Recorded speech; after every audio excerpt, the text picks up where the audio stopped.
Welcome to Creativity for Writers, Finding, Keeping, and Advancing Your Muse. This is a Universal Grammar of Story presentation. It's sponsored by the Invisible Press, and I'm Dr. Hazel, and I am so glad you're here. This is a part of an ongoing series of salons around the Universal Grammar of Story method and philosophy of writing. And the name of the salons are Writing for the Soul of the World. And our goal is to awaken the ancient storyteller archetype. And we're using the Universal Grammar of Story to help us do that. So if you want to know more about it, you can go to theinvisiblepress.com or universalgrammarofstory.com. So let's get on with today's topic. Well, as we all know, creativity is the most precious aspect of our existence. It is the defining feature of our species. This is a cave painting of a bovine, and it is 50,000 years old. To get into creativity, today we're going to look at three areas. We're going to look at the neuroscience of it, the psychology of it, and the philosophy and mysticism of it. So let's dive into the neuroscience. So not much went on in studying creativity until the 1990s, and that was the year of the brain. And in that year, we had the coming online, the fMRI machine, so that we could not only look at the structure of the brain, but we could see how it works, how it fires, what's going on when people are thinking. And then in the 2000s, we began to open up genetics, the human genome, and got a sense of how the genes interplay and drive things in the brain. Well, it's been 30 years, so a lot's changed. So what do we know since that first study? Here it is. You're looking at it. We know next to nothing neurologically about creativity. We know this is going to be hard. We know this is going to be really hard. And the biggest problem facing neurology right now, neuroscience, is that there's no theoretical base. There's no agreement on where or how to begin. There aren't any consistent methods for analysis. We don't even have a definition of creativity. The tools of brain research are very specific and precise, so we don't know where to aim them. It's like we're using a microscope to try to find something in the Arctic. That is terrifying to neuroscientists because they want to know, they work within a carefully created structure. They want to know where to start, what the rules are, how to apply things. They don't like to go off on an adventure without boundaries. So there was very little movement in that research that began in the 1990s until about the middle 2010s. Scientists were trying to decide where to start. Do we start with painting or writing or music? Do we start with engineering or creativity in mathematics? Well, they also found that creativity, when they did pick on a subject, is not consistent. Even in the same person doing the same thing, the brain firing changes depending on mood, health, chemicals in the body, the social context of a person. So about 2006, a researcher named Arne Dietrich wrote an article called "Who's Afraid of a Cognitive Neuroscience of Creativity?" And he laid out some parameters and he says, folks, we need to dive in. It took another 15 years. But the rush is on. And in the last few years only, we have an abundance of scientific brain research on creativity. It's not anywhere near conclusive. But Dietrich suggests from this that there are three modes of thinking, of creative thinking. There's a deliberate mode, a spontaneous mode, and there's a flow mode. Now, this deliberate mode, this is thinking inside the box. And this has gotten a bad rap in the media because we're all told we need to think outside the box. But thinking inside the box is equally as important in creativity. It derives from it functions in the prefrontal cortex. It's top down, very conscious, controlled thinking. It's analytical. It's methodological. And it's the type of thinking that the engineers used for correcting the Apollo 13 disaster. They only had a limited number of possibilities, and they had to narrow down to just the right one to save those astronauts. So that was a pretty important mode of creativity. I ask you to dive into a deliberate mode when you're working with the workbook. So when you're working on the sheets in the workbook, it's a lot of deliberate mode thinking. So let's go on to the next one. This one is the spontaneous mode. That's divergent thinking. That's thinking outside the box. That's got all the popular appeal. This is expanding ideas. It's brainstorming. And when you do this, the higher conscious functions go offline. The unconscious takes over, and a creative idea happens to you. A complete idea or solution, it just strikes all at once. There's a paradigm shift. It's kind of an aha moment, and your life isn't the same after this. It's just everything becomes clear in an instant. This is when Archimedes went eureka in the bathtub, and the world of mathematics changed. The third type of mode of creative thinking is called the flow mode. The defining feature of this is physical movement. There is extreme focus. You're lost in a world of your own. It's pleasurable and it's easy. And it's any kind of physical movement. For writers, it's writing with a pencil or typing on a typewriter. For Picasso, it was drawing. For Mr. Williams, who gave us the wonderful screen music, famous movie music, it's playing on the piano. It is characterized by a state of ecstasy. The artist encounters such a passion that the whole world vanishes. Even yourself vanishes. You're not afraid of anything. You're not thinking of a strategy. You're not even thinking that you own something or you're creative something. You're just lost in it. The ego is utterly exiled and paradise is achieved. John Baptiste says, the music writes itself through me. Now, this is different than the spontaneous mode because it doesn't arrive all at once, but it unfolds over time, which you are not aware of. This type of creative thinking activates the basal ganglia and the cerebellum, which control movement in the brain. These are what are highlighted. And what is so fascinating is that there is reduced blood flow in the prefrontal cortex. So this deliberate mode of thinking, it's all in the front of the brain. But with the flow, the prefrontal cortex is cut off. It doesn't have the brain lactate it needs to function.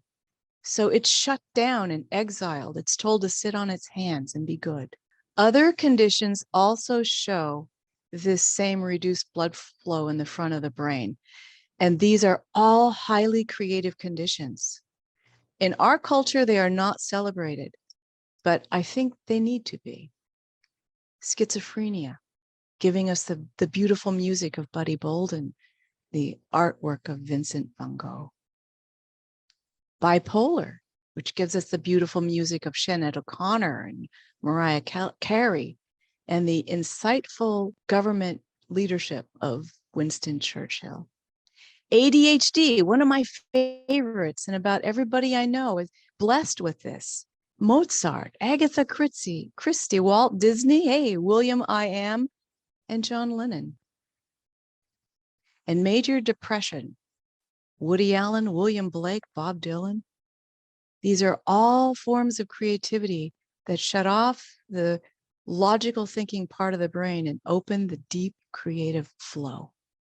Some other interesting findings in brain research is that anger and rule breaking seems to play a role in creativity, and that creativity of all manner disappears in middle childhood, but we get it back in adulthood. Now, they think that this might be because schools force conformity, and when you are into conformity, you lose the ability to reach those other areas. You're stuck in logic. Sometimes it begins in elder years. Grandma Moses, one of my favorite writers, Harriet Dorr. But also people with Alzheimer's, late onset dementia, suddenly they can write or paint or play music. It closes down that constraining part of the brain.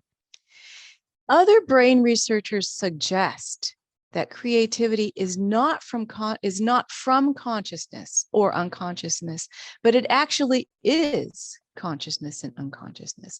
This is a whole mind concept, and it is also the view from psychology. So let's go over to psychology. Let's visit Freud's couch. There's been about 100 years of research in psychology compared to 3 years in neuroscience. But they find the same things that the neuroscientists find, that it is dangerously understudied, even with all this time that's passed. Yet it is of the utmost importance. And also in psychology, they're discovering there are 3 modes or 3 possibilities of creativity. So let's look at those.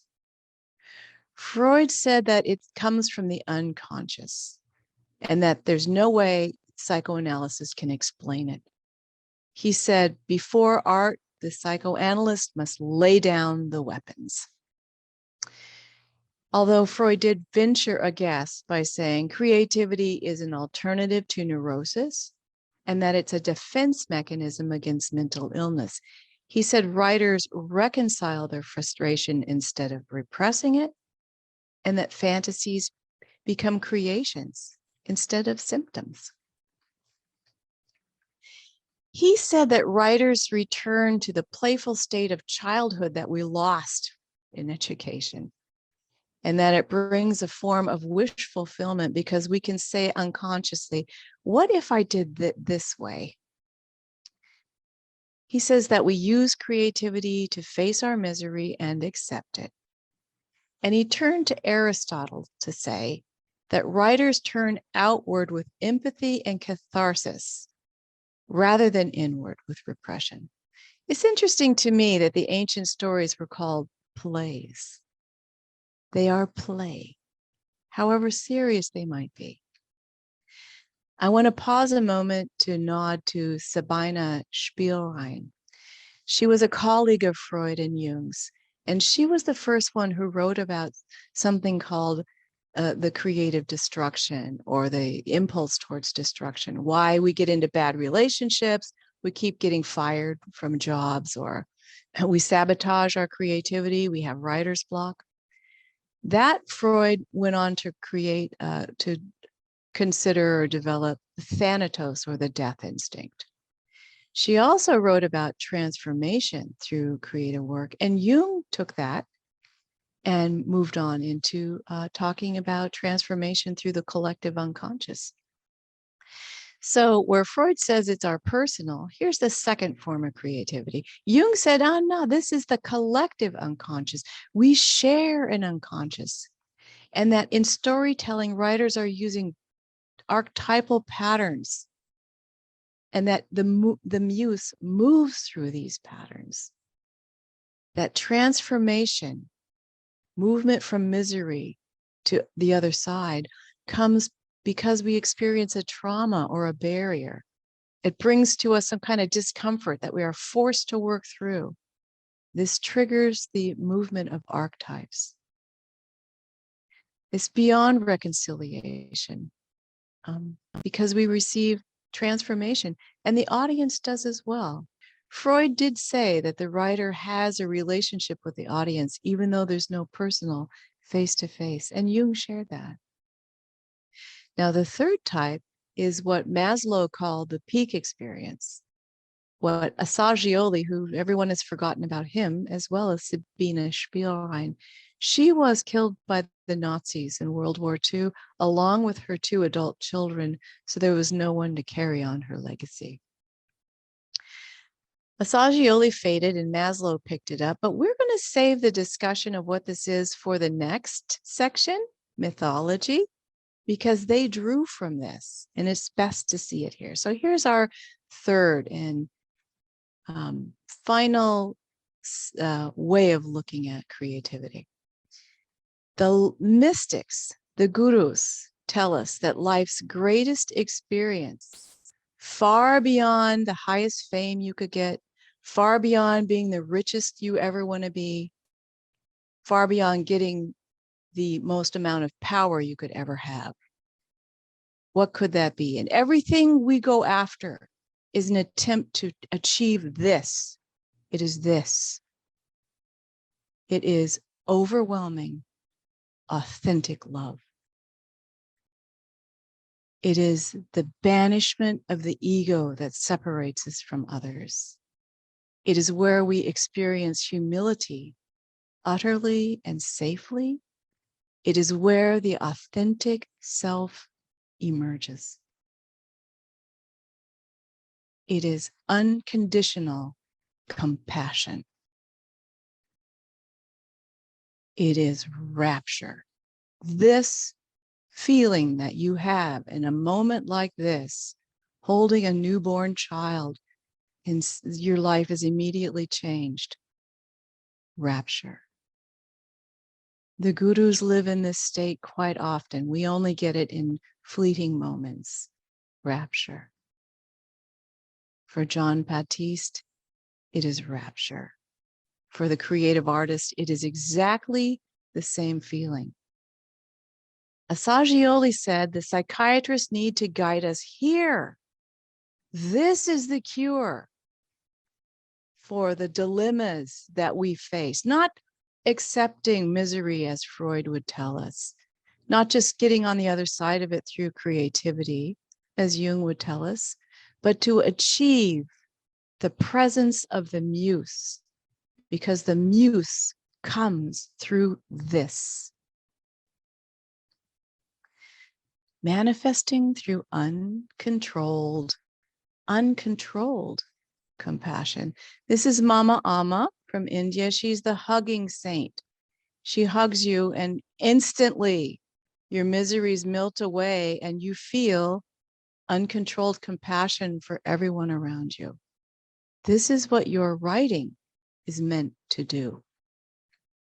Storytelling was seen as medicine and a form of prayer in the ancient world. It allowed us to achieve that momentary ecstasy. And the ancients knew that it could only come through conflict, and that all stories take us into conflict.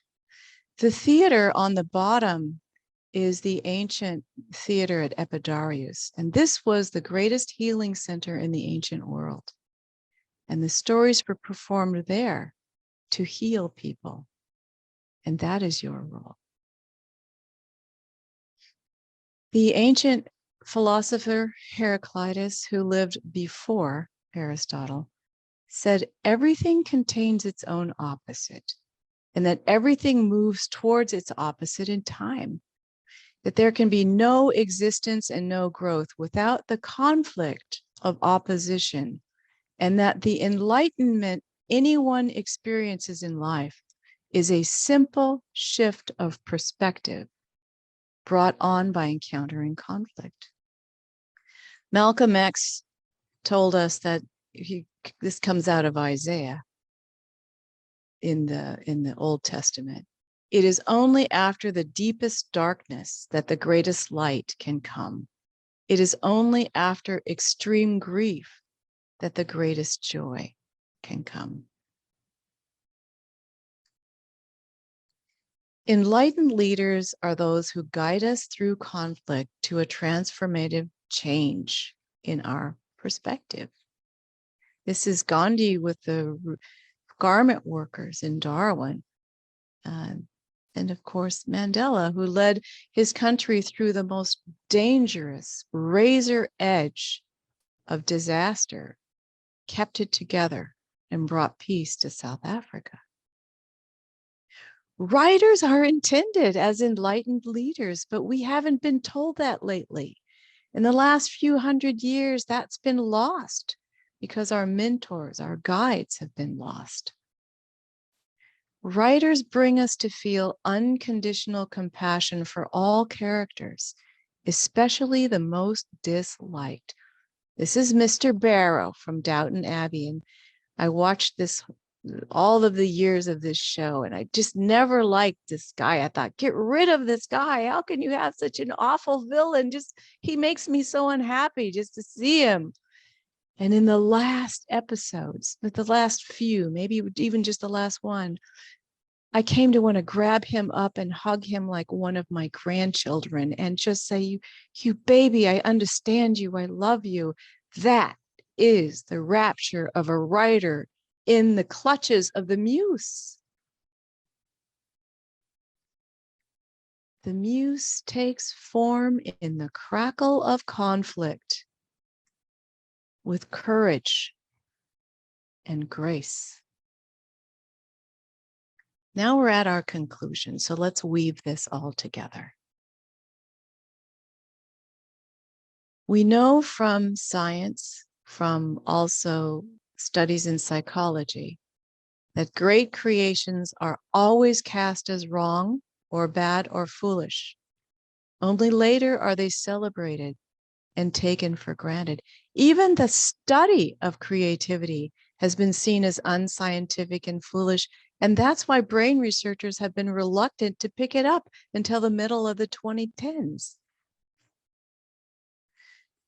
Erich Fromm said in 1958 that no contemporary person can evaluate a creative work because they're living in a time that has disdain for it and rejects it.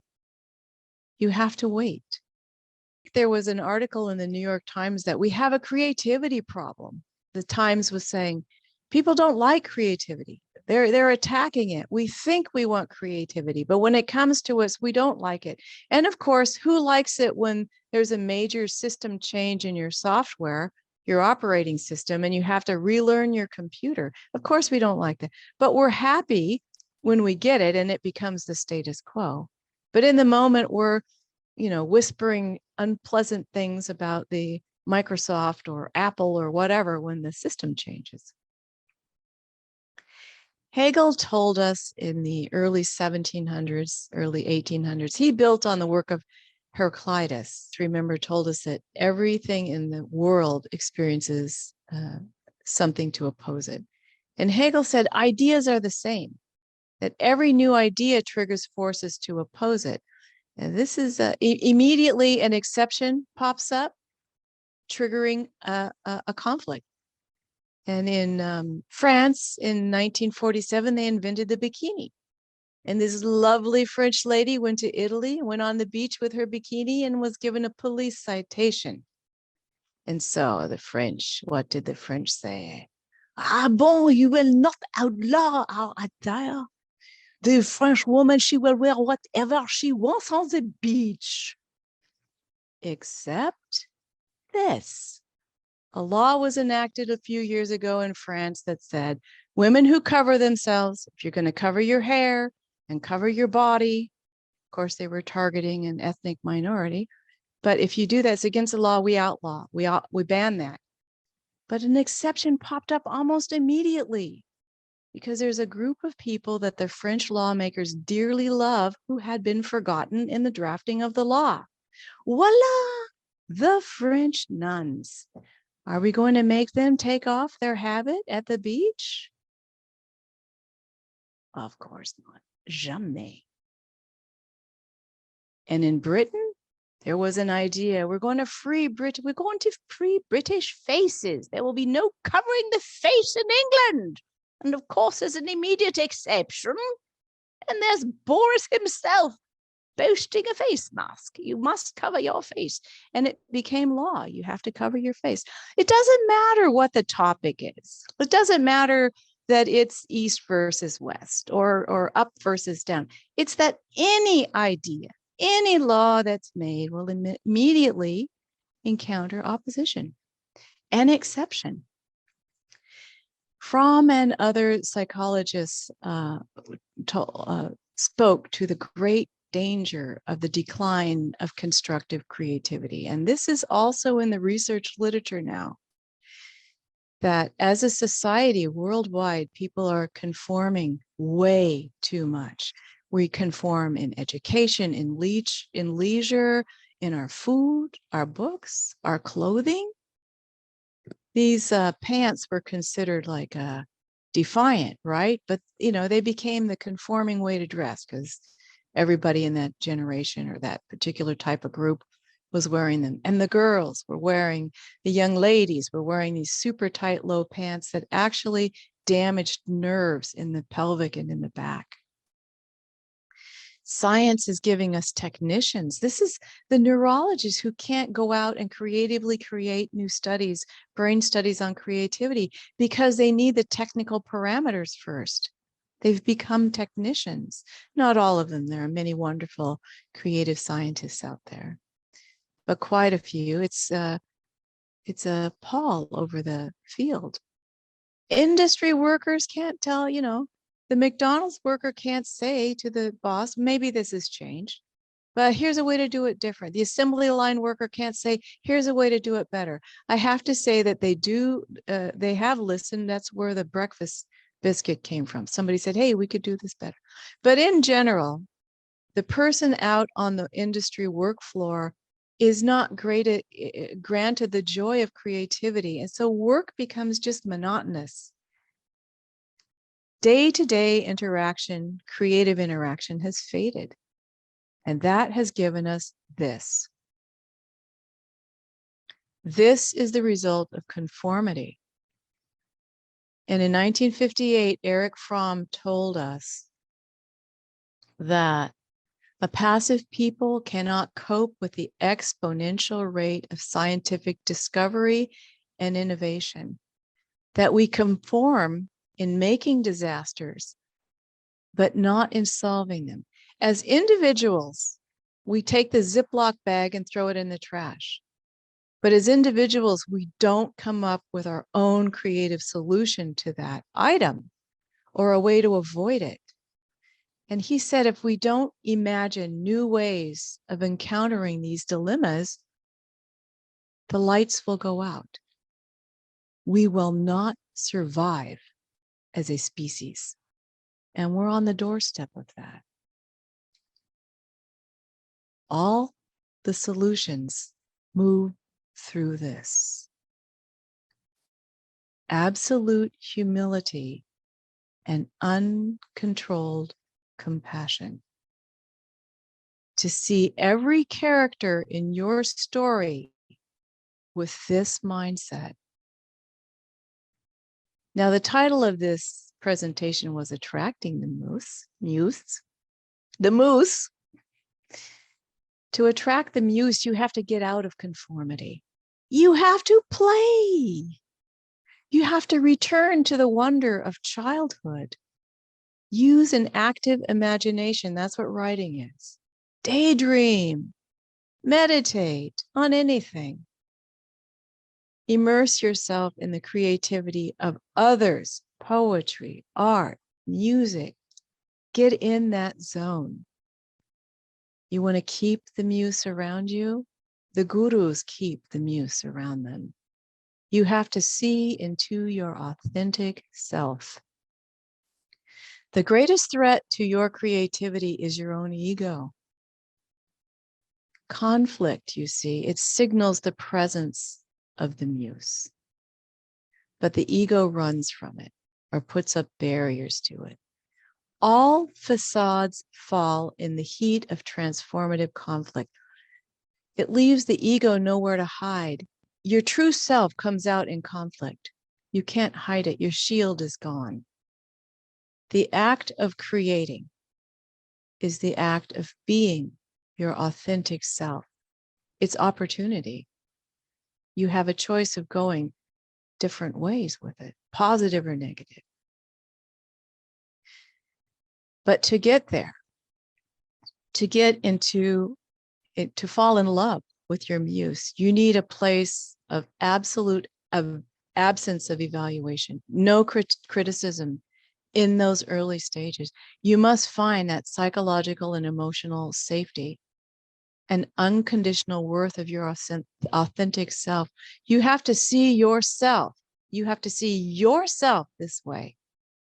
And that's hard to do, to break out of the conformity of society telling you you're not good enough for whatever reason. To empower that muse, you have to turn that authentic self outward to your audience and grant them empathy for catharsis.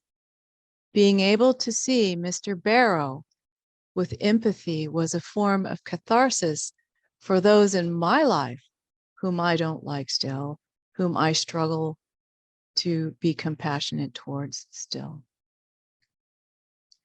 And finally, recognize that your writing is a sacred act.